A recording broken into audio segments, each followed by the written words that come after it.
Yerdeki periştem her işte dermanlar derdime illin. Men bilmen behişti senin özgü yerde gündüz her gece her fursat dileklerimiz senin üçün kevem. Sen didem sen kevem denin bolmaz özgü yerde. Yaşım 25 bilmeyenlim keneci. Yanlışlığım düzütti beyle deleci. Bu könü panik etti susmu basyayıcı. Sehil günüm ancası seni gözleyeneci. Sen temizeci hatta zemin suyundan. Sen varlığına şükür korkarın yokluğundan.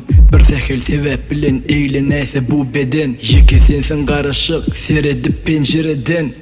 Biz bir jahan keşte, gitmeli iru işte. Dinger şu gitmeklige tapıp bolmaya ser işte. Ecidir korkar emma men onun korkum o gece. Erkimde olsa sanlı günümün bari sen kışon gece. Bu zemin koca, günlerimiz ken.